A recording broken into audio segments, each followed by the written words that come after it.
I know full well the responsibilities that await me as I enter the door of number 10, and I'll strive unceasingly to try to fulfill the trust and confidence that the British people have placed in me. The crisis we face is not the result of any failure of the American spirit. It's a failure of our leaders. We for dance.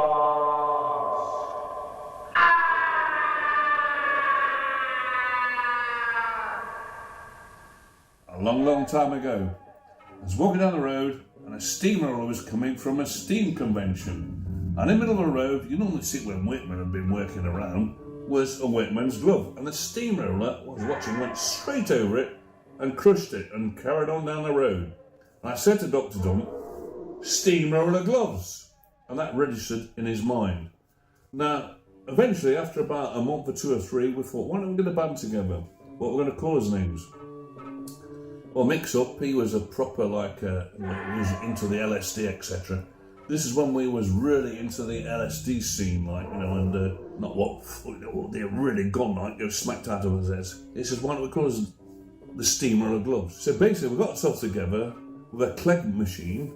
That's a big plank of wood with a bicycle, shall we say, horn on it, and then a bicycle bell. It was struck like a guitar too. Ding, ding, ding, ding, ding. Then we had a synthesizer, all out of tune. Me on the guitar, couldn't play guitar, all out of tune. Every boy deserves a good favour. And then various other people in the background screaming. So basically, we're a band called the Steamroller Gloves who couldn't play instruments.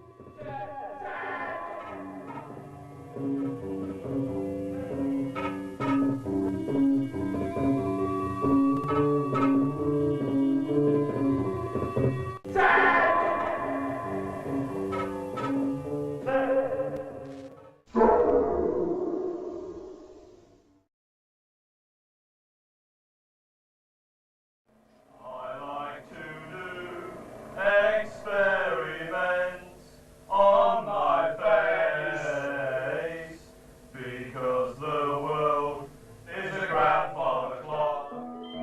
And we got this band together, 108 Kingsford Close, St Anne's, a right rough, dodgy area.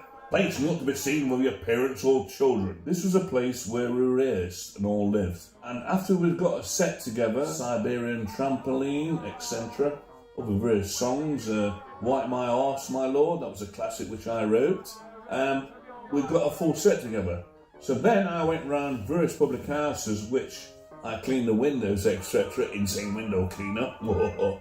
And I was feet under the table with the landlords and the management and booked our shows. People put the posters out all over the town, glued them everywhere, throughout the night. Steamroller Gloves, playing the Foresters, etc., or whatever, and the New Markets, etc., all pubs in town. And we then started to attract nutters.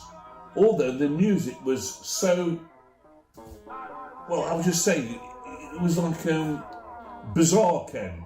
I tell you what, it was worse than the Metal Machine music what Lou Reed wrote. That's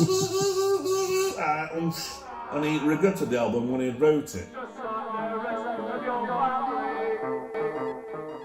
I'm so tired of winding in bed, so tired.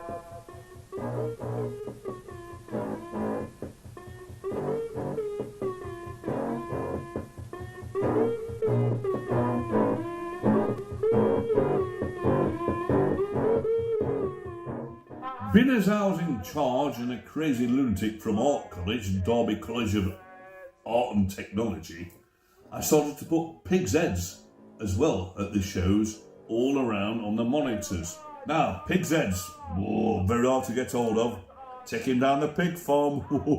When you're cleaning windows, you come across various people and shopkeepers, and this one was called Jewess, a butcher's in Bulwell. The proprietor of the business was quite, he used to take the piss out of me and say, hello Ken, morning Ken. I says, would it be possible to buy some pig's heads off you for my stage shows? He said, well, how many do you want? We've got lots in here. So he saw them off. I said, right, on a Monday when I cleaned his windows, I said, could you take him into the back and hang them up on S-hooks? which he did, I'll have 6. Now make it 8. We hung them on their socks, so the actual weight of the skull was actually, the gravity was pulling it down, so the ears were sticking up on the S-hooks. So between Monday, Tuesday, Wednesday, Thursday, Friday, and the Drive-In Saturday Club came, when my shows were coming along, I collected them. So the ears were sticking up. Obviously they'll put in bin liners so we can transport them away with no one, the general Joe public, looking at what we're up to.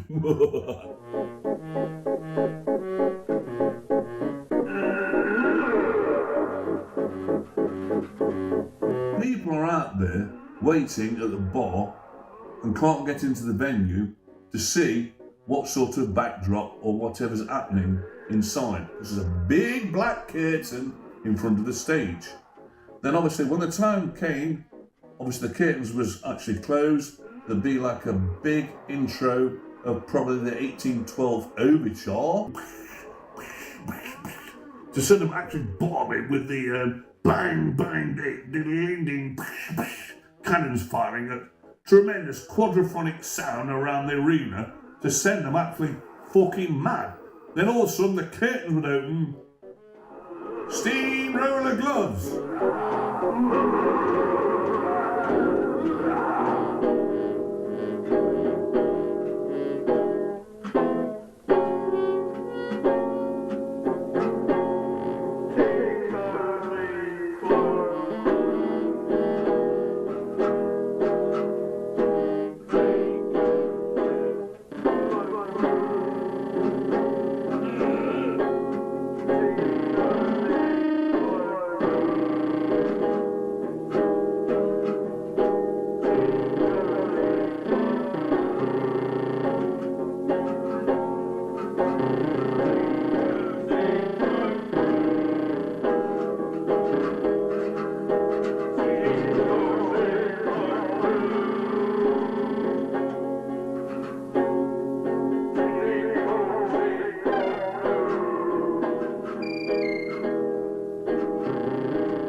Well, I used to shag a lot of blow-up dolls on stage and backstage. Well, it turned the girls on in the crowd. They used to rip the knickers off and throw them actually at us on stage. And you'd get like at various events, like when it's seating, like you'd have like probably the Royal Hotel or something that we were playing, or they got seating for people. They'd sit there with the legs wide open so you could see the budgies. So really I'm looking at probably 4 rows of budgies all lined up, a bit like a chicken factory. Is everything okay, sir? Yeah, everything is okay, so yes. Okay, Yes. for her. Yeah, everything is okay, yes. And nudity. Basically, I've just got on stage with a jockstrap, my cock hanging out, and with a flamethrower pumped up, and shout out, "This is a bad night out in Vietnam," and let the flamethrower go, and all the idiots in the crowd with Mohicans would get them all burnt and sing, "Shh." Briefcase bastards! Plastic ducks of the fucking office block! The 9 o'clock clocks! Don't fuck the women, they've got the pox. And my cock would be hanging out, and then actually I'd piss off the actual stage onto the monitors to the people who was the lowest in the crowd, by the crash bar, I should say, the crowd, onto the edge which were on fire. Nudity, really, I did have actually people come eventually trying to prosecute us with the people on crucifixes exposing their vaginas, or should we say budgies, penises, which is garden hose pipes, and Was it their crack pottery as well? yes, everything is okay, sir. Yes, yes. And, It's okay, very good. Basically, we didn't get fined, the promoter got fined, so we got paid up after the show, or in advance, and then basically they got prosecuted afterwards and got taken to court. Walking down the street in Nottingham, Market Square, I saw this doctor. His hair was spiked out. I must say it was like really spiked out, about at least 2 foot, 3 foot, all ripped clothes on him, and I basically he was a tramp and had a dog. And I says, "Oh, hello, morning, Ken." And he says, "Oh, it's Hendrix, isn't it?" I says, "Yeah." He said, my name's Gabba Fourcox and I can play guitar. I said, well, why don't you come along to my, well, shall we say office? Well, there was Kingsford Close had gone then, Cam. We'd moved up to Crabtree Farm, the worst council estate you could live in. Worse than living in Bradford, full of scum.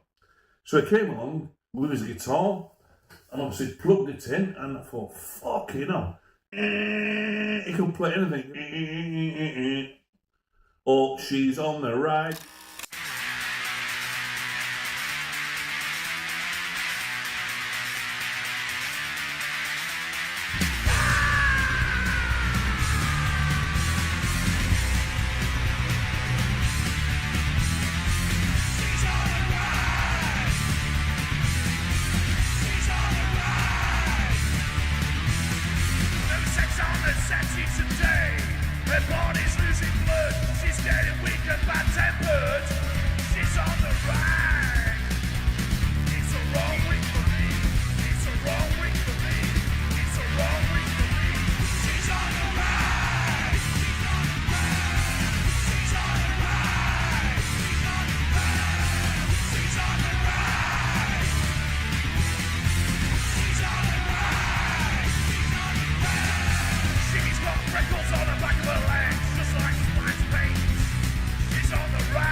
Body's losing blood, she's weak and bad-tempered, she's got freckles on back of her legs like splash paint.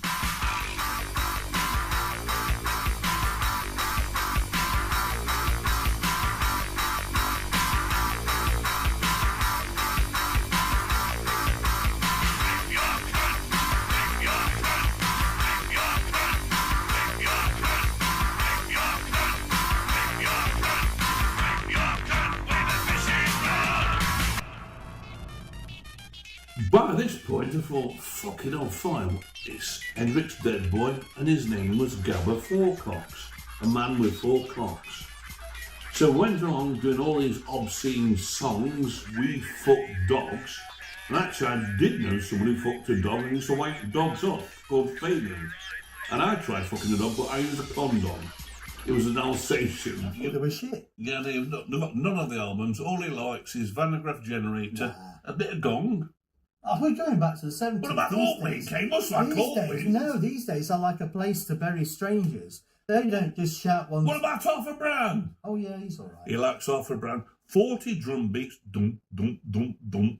But not quite that fast at first. Dum, dum. Yeah, exactly. Okay. On the album Journey. Superficial Roadblocks.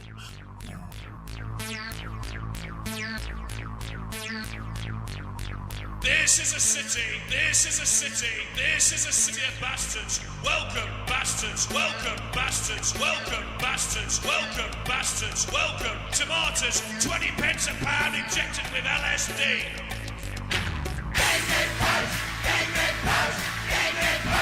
LSD. LSD.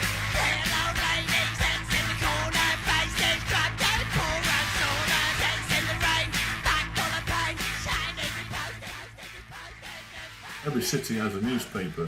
Now Nottingham, the city of bastards, has one called the Evening Post. When you walk throughout the city, say daytime power drinking or evening power drinking, they've all gone to bed. They all come out about 11 o'clock in the morning. Various Joe Public, should say dossers, lowlife, no money, no 2 pennies to rub together.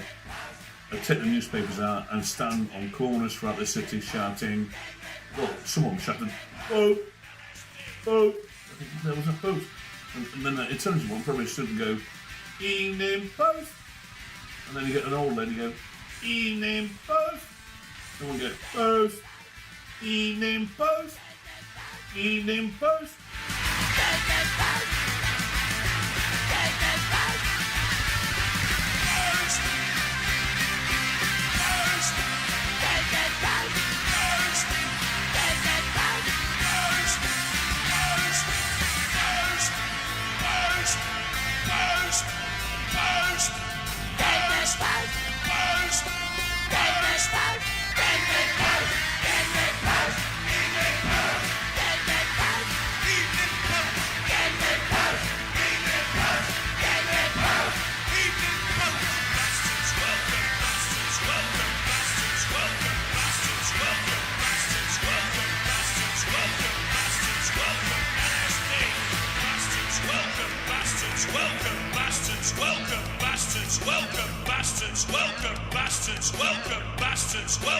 Welcome to the city of bastards!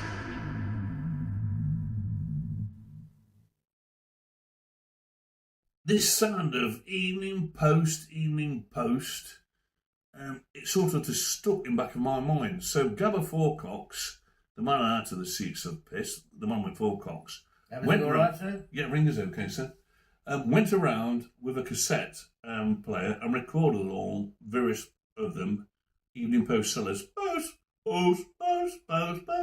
in all weathers. Little old ladies sitting in the rain, back full of pain, shouting, "Evening Post, Evening Post, Evening Post, Evening Post, Evening Post." That's basically where the song came from to sell the newspaper. Evening Post, Evening Post. And that's where the song came from, Evening Post. I'm putting that out in public about the nail, but, you know, my pet weasel, when you have an argument with him, he kind of gets in your face, you know, and it's like a German. Mr. Hino! How are you, Hino? I'm all right. Been a long time from the 70s.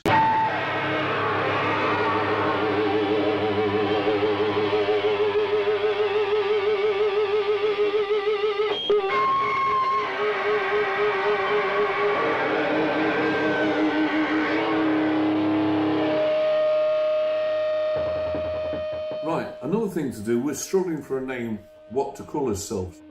To go on our destination photo shoot, obviously unroll the painting, throw the jam jars of paint at it, and set fire to it and jump up and down and film it.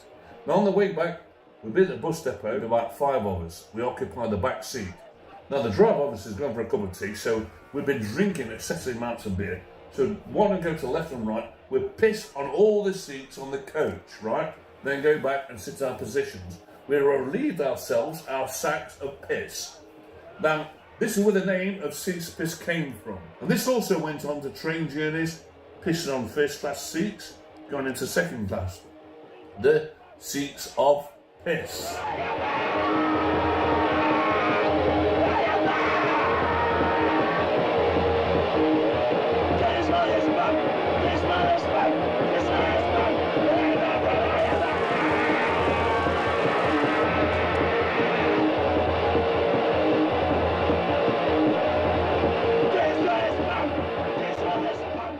What we'd do, we'd pick various places with stupid, outrageous names. If you look on the map, God knows how these towns got their names, or villages. Husbands Bosworth, have you heard of that one? Husbands Bosworth, Newtown on Thank. There's another one, I can't remember the names of them.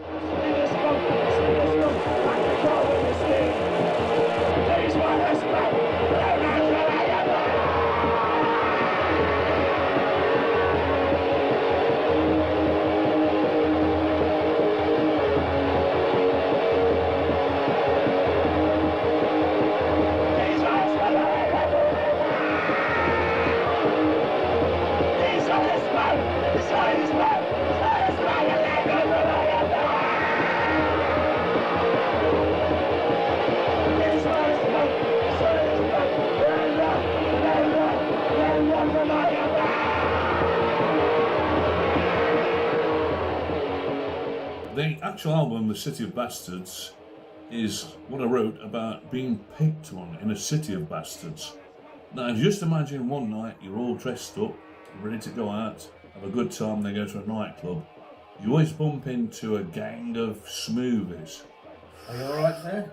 Everything's okay, sir, yes. Okay, sir. Yes, sir.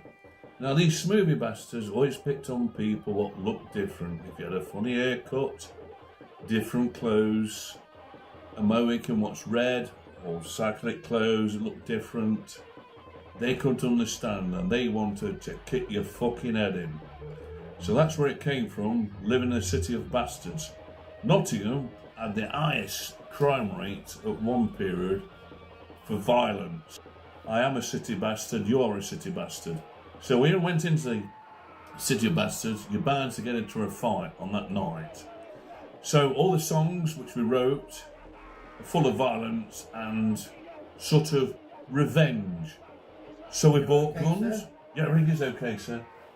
So we bought guns to kill the smoothies with. 10 Runnington Place. Bring me a head on a plate on St James's Street with a smoothie's head on it. Now on St James's Street there's a pub called the News House, vacated by punk, etc. And when they were all there having a good time before they went to Rock City, which was like a nice place to go, that had got complete control. The Hells Angels on the door, who they let in, who they didn't let in.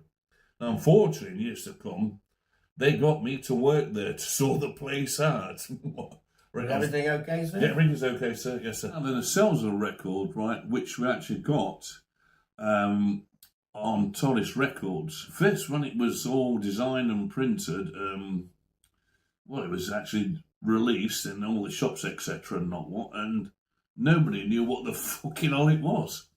Now, Gabba Fourcox, Mom Fourcox, had a girlfriend in Japan. Now, he went over there and saw a few people until he actually knew who was in the music business and gave him a copy. Now, they sort of sold it over there, and the Japs thought, what the fuck's this? Man with 4 cocks?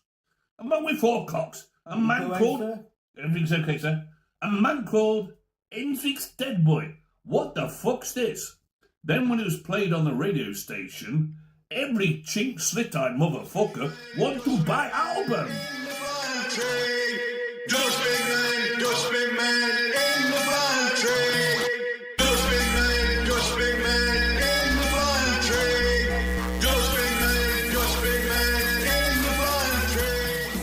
Right, now the second album, The Seeps of Piss, was called Dustbin Man in the Pantry.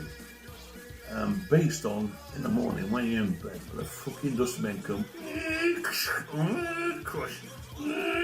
fucking bad head like. So basically, that's where it came from. Now, this was the second album which we wanted to do a different approach from the first one. The first album was more aggressive and more powerful, and I thought we'd do a change of like a track, hey, is that you pissing down my leg? You go into a toilet and obviously get your cock out the old man, you know, the golden nose, like, shh, and there'll be another knobhead next to you, and then you turn around talking to him. Hey, you right, mate? And shh, you didn't realise you're pissing down his leg. They go, hey, is that you pissing down my leg? Hey, is that you pissing down my leg? What it is you've got the 2 people on the stage, but it seemed like a crowd of people on the stage. So it was like all in your ears, all around the room, and it was just bouncing in your head. A long time ago, I met Eno and I paid him £10 to run round 12 Garden Avenue, which was the property of Robert Lindsay, which my father bought off him. And when he gave him the keys, he said, believe me, there's a curse on this house. So anyway, come one night about 10:30, was having a few beers, me and Mr. Eno. Can you see it, Mr. Eno? Yes, enough of that, Eno and Eno. And I give him some LSD, a microdot, and says, right, here's £10. In £10 in the 70s is quite a lot of money. Now, at midnight, I want you to run around my father's house 100 times, screaming. Was everything okay when that happened, sir? Everything's okay, sir, yes. Apart from Mr. Wagstaff next door. Oh dear. Yes, he was hanging out his bedroom, I reckon was it on heroin or whatever, screaming, enough of that.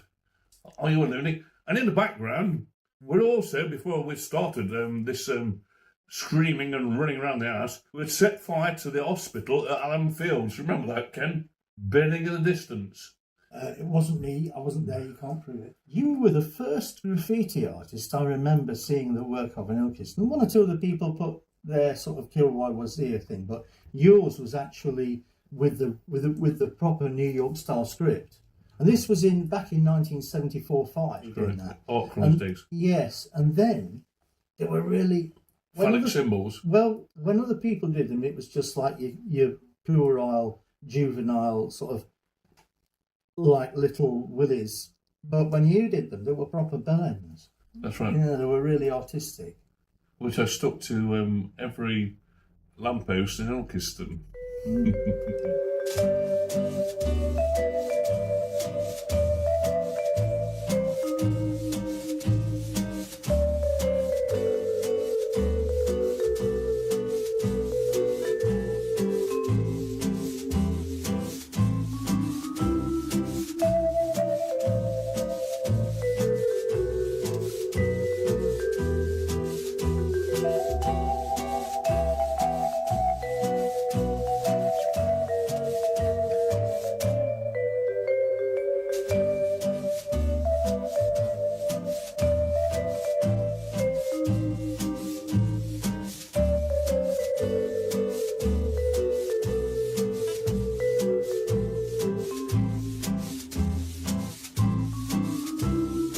Going around the Nottingham Castle gallery, we thought we were inside the Scream picture. We were really tripping our bollocks off. Yep, and then we all came home. I came round your house looking for you on Garden Avenue, and your late, bless him, father answered the door. I asked if you were there, and he looked at me and said, "You've been taking drugs?" And I said, "Well, not really, no." So perhaps somebody slipped one into my drink when I wasn't looking. So anyway, I'm back in town, and it all kicks off. I'm in front of the law courts. Fortunately, they were being built, they weren't finished. And I just collapse and leave everything there, my bag, with all those wonderful 70s cassettes in, my Levi's denim jacket, and managed to wake up after about an hour and go home and sit down and have tea with my parents as if nothing had happened. This is bad news. This is when the man with 4 cocks said, "I'm joining Cash UK," lived in Bristol. The band came from Bristol. So they decided to move away. And time went by, and he actually joined the band and did his parkours with them. So then, that was the ashes of the seats of piss burning away. And from the ashes, formed a band called the Sick Boy Federation, with Alan Lee, Lee Dell on drums, me on vocals, and Gordon the Goth on bass. Our next coming album, The Exploding Baby. And tonight we're in the Retford Porterhouse, somewhere in the United Kingdom, North of the Midlands. Just off the 614.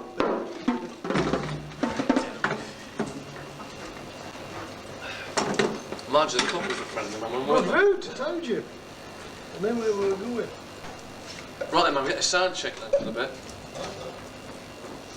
What sound check?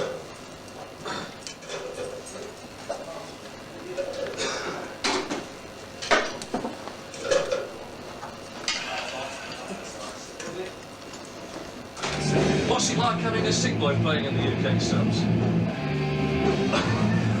Terrible. UK Subs was one of our sort of favourites, although Alan Lee joined the band and left my band to play with the UK Subs. Now, when we were on tour, the Sick Boy Federation came on first, then the UK Subs.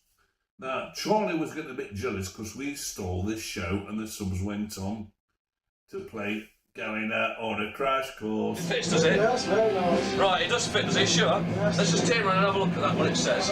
We spelled it right, haven't we? Yes. Yes. It's on me. Yes, Right, now, have you got the crash helmet for him? Crash you. No, with the upstarts, the bottle on his head. Yeah, I had to go to bed early. 7 stitches in the back of the nose. yeah, look, put that look real smart that on it. Yeah, wear that, man. Yeah. Right, let's see where we're on then, Charles. Now, what's the chance of you getting us a gig in London sometime? Not in the Hendrix Club. Look, well, we're not. Yeah, Do you want me to get some gigs? anytime. I've heard that Mr. Toxin's retired. No. He went to bed early. Yeah, Your ex-drummer upset him. Is that right? Right, cut. You can't. Charles. Now, what happened at the 100 Club when we was playing with you? Can you tell me? No. Well, you came down with some dubious-looking characters. With pinliners wrapped around baseball bats. Yeah, but I mean, it was them tramps you brought in, like, put them off. Yeah, the Axeman. No, the Axeman. Yeah. There's only one of them. Yeah. Actually, we got one of those downstairs. Yeah, Roby. Yeah. Actually, Axeman got his gyro last week and he went out drinking and he was giving me a running commentary on all the pubs he was going in. He was spending his gyro getting drunk. He came out of the local pub where we live, fell over, and he couldn't stand up because it's so heavy, it's 22 stone. And the ambulance came along like, and it took 4 ambulance men to put him into the actual ambulance and take him to hospital. Got there and found out there was something wrong with him. So, smile then. These are pretty mega. Have you anything else you'd like to say to the press while he's here? Charles? He's alive, because I tell you what. Yeah, well, like yourselves, we are getting banned from every London pub. You are? So we're going to find it hard to get normal like pub gigs in London. So we'll have to wait till we do the marquee or the... Is that just us doing the sport with you? Yeah. Where? You owe me a couple. London, marquee. Yeah, say the marquee or... We can actually cover their backdrop up. You have to pay for some of, is it £50 whatever to cover their backdrop up? The marquee, I believe, on video. Yeah, we don't bother doing that. Yeah, but I reckon we might do when we play though. Just to be awkward. Actually, it might not. Oh, it might not go down. No, we're doing that 77 tour with Chelsea. Oh, yeah. This is a plug. Yeah, Chelsea and the Vibrators and subs are doing a 77 old timers tour. Right. Pensioners only. Notes. Do you want to put police dogs on the end of that song? I don't know it. We have to work it out. Well, it goes. It's police dogs patrol this establishment. Then you put the mic up yours and start walking around like that. Boys and girls, he's back in town. You love him. He's sick. He's insane. The tired rock and roll. Sir Hendrix Dead Boy and the Sick Boy Federation. 1, 2. I've been restless for so long. You are. Sick Boys.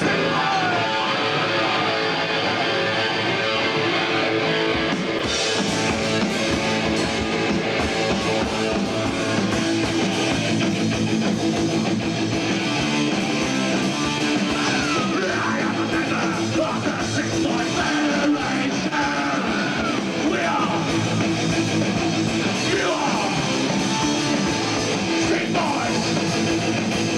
Sick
So more guns to kill the smoothies with.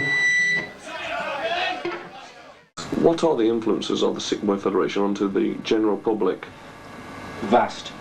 The prime aim of the Sick Boy Federation, I think, is to totally and completely subvert society as we know it. We want to re-educate the masses to our way of thinking. The people simply do not understand at the moment our aims, and our aims are the betterment of the people. We will make a better society through the Sick Boys. Hi, I'm Hendrix, Dead Boy, of the Sick Boy Federation. The knight in shining armour. Sleep, armour, night. That Brit makes a very big Sick Boy Federation. Alright. Yep. I'm Uncle Frank. I'm Ian. I'm not doing that. Brady. The drummer. The last one.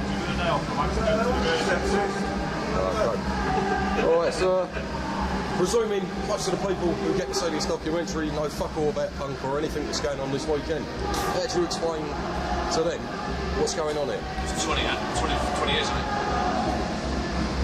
Yeah. It's the 20 years anniversary of punk. As you probably know, this weekend, 3 days, my man, Amel. For benefit of the dead. That's about all I can say. Just watch the video and enjoy it. So what do you make of the vibe of the general gig? Is there... Change story things on. Change story things on. Lots of fire. Yeah, lots of fire. Well, a feeling, is there an atmosphere out there? What? Oh, yes. It's a very fiery, chopping atmosphere. Yeah. We've had nails next night. I'm off. Alright, so It's nice to know we've appeared on the same stage as the Tory party. That cheered me no end. Oh, Labour Party, they had the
I've got one for you. You ready? I've got one for you. It's the best job I've had since I left school. Okay, which was when? Can't remember. When time ago. When your exams? Exams. So you make a living out of 11 this? You just have to do it in sections, man. Cut it all up. So Lars at interviews, man. Right, so tell us a bit about the band. You're a fucking bizarre sight to most people. Both on and off stage. We've never met. Coming from you, that's an insult. No, I mean, for the general public, that's right. You don't know nothing. The general public, if they see you, either on video or if they walk in it. If someone from the general public walks in and they see what you're doing on stage. You haven't seen nothing. That was calm down tonight. The actual show tonight was calm down due to fire regulations and not getting international. The actual fire what we use, a lot of pigs' heads, cows' lungs, etc. Chainsaws you saw, but even worse. What's the best we could do? That was before I So we get paid, madman, and the money's not taken off the actual contract. Cleaning bill, that is. That's the best I can say for it. We got the contract cleaning bill. That's not on the lottery. Are we getting paid for this one? Correct, sir. No, there's a royalty involved somewhere if it's usable. Can you tell me how and why you got involved with punk rather than any other form of music? No, John, you say something. Got to be into punk. Come on, yeah, they love it or hate it, that's what. How long have you been in the band then, John? Half an hour! Half an hour. How long? Up to 40 minutes. It's more than that now. What time is it? At least an hour. What day is it? 4 pounds worth. So do you think punk actually changed anything? Changed my life, man. A lot. What do you reckon, Brady? John? If you worked for punk, you wouldn't have all the indie bands now and stuff like that. It would sound like punk, doesn't it? you know, a bit safer. Where's the speaker? Britpop licks arse. So what do you think the best thing is that come out of punk? GG Allin. The unity between you all. GG Allin. GG Allin as well. GG Allin. Now, I was with GG Allin, right? Now, what we're going to do, he'd paid him, let's just see, £10,000 to come over from the United States of America, and he was umming and ahhing about that when it went up eventually to £30,000 to commit suicide. So what we'd got was the Sick Boy Federation and GG Allin to play. So we'd actually go on stage, do the local show, you know, the crucifix with all the nurses on with the big strap-on dildos all burning, and obviously do the show with the fire breathing. Then all the money would be collected from the ticket office. When we'd done our set, obviously, then GG Allin was to go on stage afterwards. Everybody who was involved with the promotion, well, not the security, they were still there, they'd been employed by us, would all disappear. And GG Allin would come on and do Blood for You, then shoot himself with a magnum volvet through his head and blow his head off. Now, fortunately, this show never went ahead because GG Allin was in touch with us and he couldn't get his passport to get into the United Kingdom. So he was so pissed off not seeing Hendrix dead by the Sick Boy Federation, which we'd kept in touch with, done a double album with him called You'll Never Tame Me, which is out now on Tony's Records, decided to kill himself in the USA, which he did do. And from this day, I'm very sad I couldn't go over there to see him do it, which he did on his own care. I want that shit, and I know there's loads of people that are just going to go and cover themselves in fake blood tomorrow now. I'm paraffin. I'm doing paraffin at each other. You working Monday? Yeah, I am actually. No, Tuesday. What's going on? 25 pence, please. You know what, last time you caught us. You just have to ask some questions as best you can, man. Come on, Job, your turn. What's the worst thing that come out of punk? Hendrix. Me, I reckon. Me. The very worst. The worst thing, New Age travellers. Yeah, the fucking crusty need a bath brigade. Yeah. Scopes on string. I can't really say. I just enjoy what we do. And that's telling you. Come on, get you come here and answer some questions. These are what should be shagging them on stage with. Because I didn't do it, and shy. Never mind doing this lipstick. Come on. So moving on, like beginning of this year, with the Pistols reforming, how'd you react when you heard about that? Why not? Seen it, done it. Some money in it. The reaction. Why should I make a little connection to them? I can't fault him. I don't care if he is cabaret. I'm buying it. If they want to get back together, have a laugh. You know, like slag each other off in front of cameras. Makes a lot of money. The only difference between them and us is they're making a lot of money and we're just getting pissed off. We've been here 60 years. Tonight. I'm not getting pissed. Sweating. Oh, yeah. Why don't I get pissed? So, the media accept the Pistols now. Yeah, they're very mainstream. Maybe the Pistols over Oasis any day. Yeah, the music's still beats the arse of most of them still. Except So they'll accept the Pistols, yet they won't accept half of the bands who are playing here and a lot of the new bands. Pretend that when you see any of these documentaries about punk, it's all like these 70s bands and then it had gone and you know, that's it, like they miss out all the 80s punk bands altogether, they never get on telly. Yeah, we don't need to get on telly, we know where it is. But what do you think? Do you think there's a reason behind that? Well, we might say something that upsets them. A lot of bands are political, and I think that's something to do with like, go out and say things. No, we're not. We just have a laugh. But a lot of bands have got something to say, and like you know, society in general thinks, well, in 10 years we might let them say that. Then once it's all gone out, it doesn't matter anymore. This bit serious for the sick boy, is that right? Ask him behind there. Jeez, it's been a roadie for 11 years. Ask him. It's been run on it.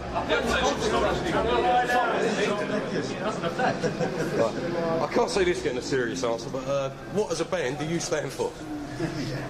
Drinking. Fuck all. SPF, distasteful. SIC is in Latin, distasteful. Check it out in the English directory. SIC, distasteful. If you upset people, fucking great. So, do you think there's a future for punk rock moving into the 21st century? Of course it's not us to be here. I reckon. No. This one back up. I reckon so. As long as we're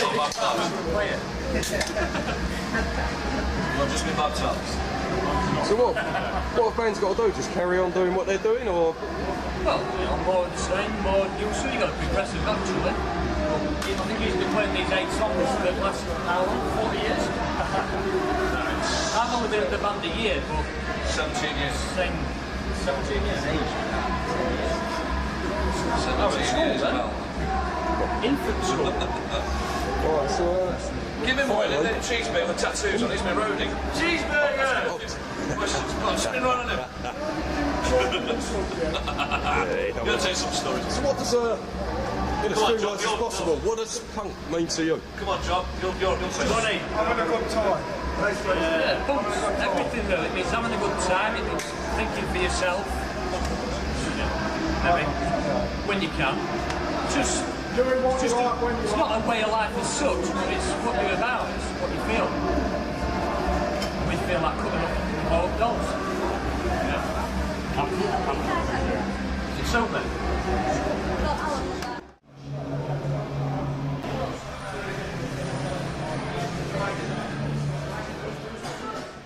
A man called Max Splodge. Splodge was about, funny little chap he was. Anyway, when we were on tour with him, obviously, we had gone first, and of course, Anarchy with the blow-up dolls and not what. So when his turn was on, he'd say to me, he's a bit of a boozer. Give me a bit of that claret what you use, dead boy. So we thought, fuck me, he's asking for it. Straight the fuck all from head to toe. He's on the stage and, what's through that door? What's through that door? 2 pints lager, Simon Templar's car. And we'd be throwing all the block dolls on him, and he'd be like shagging them, and it got all out of hand. I mean, God knows what his fans thought. I mean, like we'd like intimidate him to do this.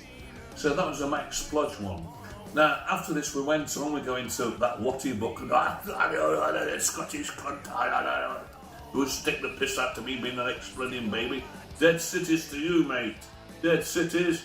But anyway, I did love him, and we got on well on tour, but he couldn't understand all the fucking red paint and the blow-up dolls and the sheet and the pig's heads.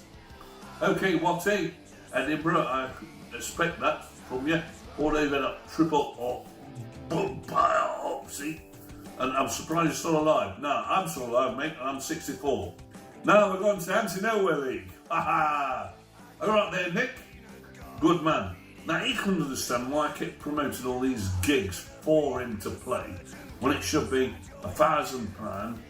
We used to fuck his promotion, leaving it for £750, so making even more money. Let me take you through the streets of London, madman.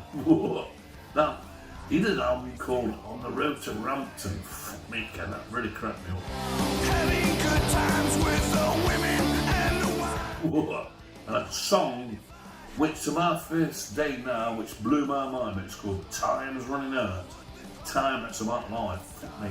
I could have been a bricklayer, laying bricks on a wall. I could have been a faggot working in a stall. Of all the people that I've never been, but if I had my time again, I wouldn't change a single. Now, he also couldn't understand on tour why I actually got the shows and we actually supported them. And he couldn't understand all the red paint. So still to this day, it's haunting their fucking minds. Because I've scarred their minds with the SBF. silly bloody fuckers. My favourite record, I must say, is Limo Life by Charlie Harper, UK Subs. He always used to dedicate it to me, Limo Life. Come on, Hendrix, get on fucking stage now. Now, what I want to do is discuss these photographs. Now then, I don't know if you can see this. You want to zoom in on it, Ken? Yeah, got it. Got it. Right, now then, this photo looks like a Ken here, me Ken. That's Ken on the air. Stella, 30% extra, and is it Colin? Graham, it's Graham Butcher. Yeah. Now, where was this Ken? My, I think it was either my 18th or 21st birthday party. I can't remember. This is you. This is you. That's me, Ken. There. That's you. That's you. Is No, it, it's Ken? not me. No, That's me there, Ken. Wow. This is at the party. At the party. Right, the next one here. Hey, that's a good one. No, this is Ken. Oh, look at this one here. Look, zoom in on that one here. Zoom in. Are you zooming in, John? Yeah. Can you see it? That was Morecambe. Right, that's the place called Morecambe. I think we'd had some GHB that day. Where we actually caused chaos, Ken, the Sick Boy Federation, playing with the business and Peter and the Test Tube Babies. Oh, by the way, the woman across the road put some curtains up because you can see the bell ends behind. Fucking bell ends. Yeah, across there, you're seeing them looking out the window. Yeah, get fucked. Right, we've got them on this one. Right, now then, let's discuss this one because this is an archive of what year was it? But it was I've got backstage pass on. Yeah, it was Morecambe. Captain Oi. Ken looks rich off. This is Mr. Bennett in the middle, and their name is Angel. Captain Oi's missing. Yeah, Captain Oi. Looks like him out at Prodigy. Was on GHB. Looks like Keith. Press this button. Looks like Keith. Fucking here we go. Getting gassed off. Fucking hell. Suck it in. Fuck off. Right, anyway. The next one. Hey, this is the this one. is one in the hotel. Bashing Can you zoom the in on dolly. this one? Yeah. Hotel Bashing the with dolly. blow-up darling bedroom. I shagged that with a fucking bit of, what's it?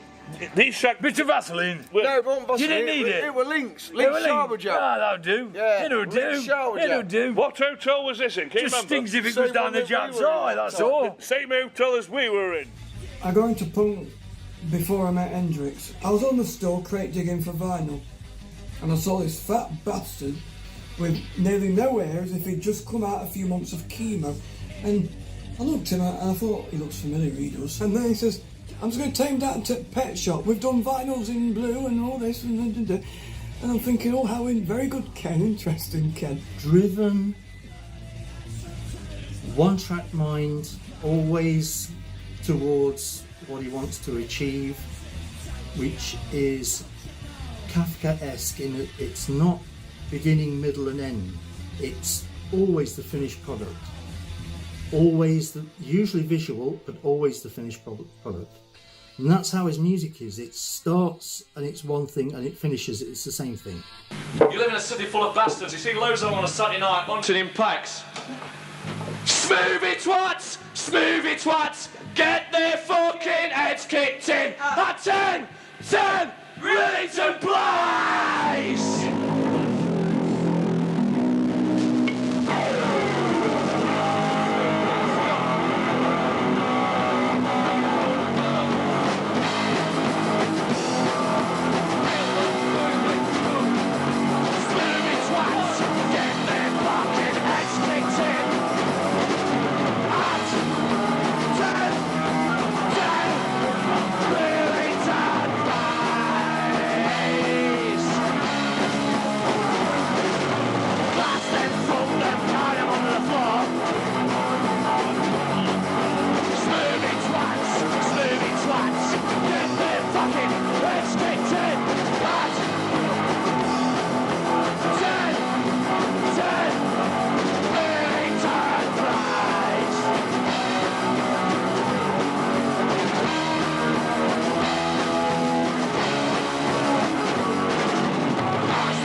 and the world will be yours.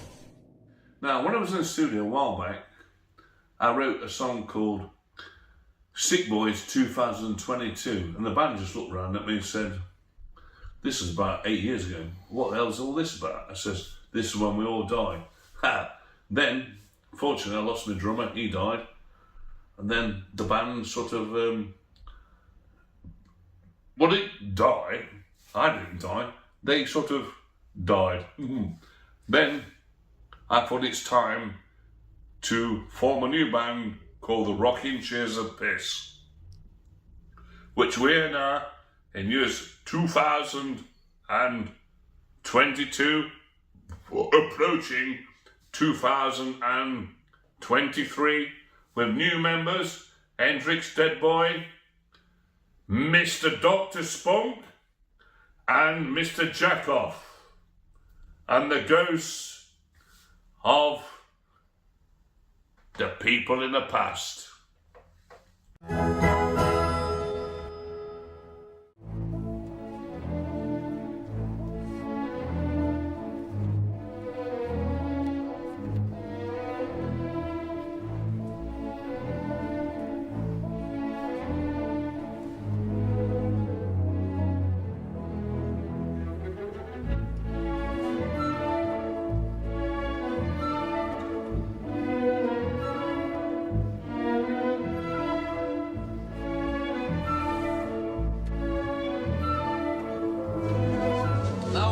Drinking.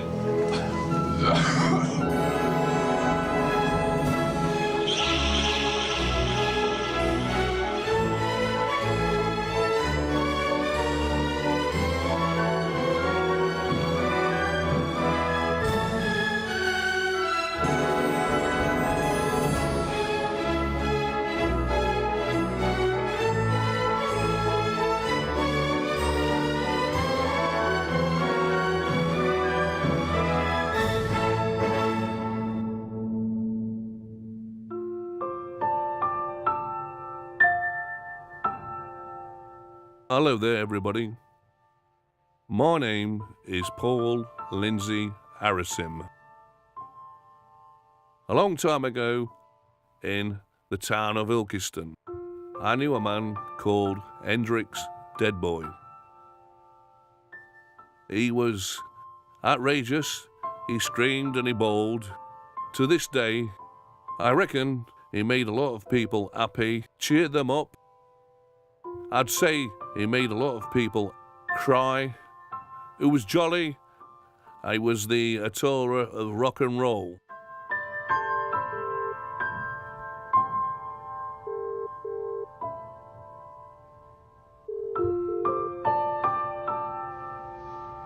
Welcome to the O2 messaging service. The person you are calling is unable to take your call. Please leave your message after the tone. To re-record your message, key hash at any time.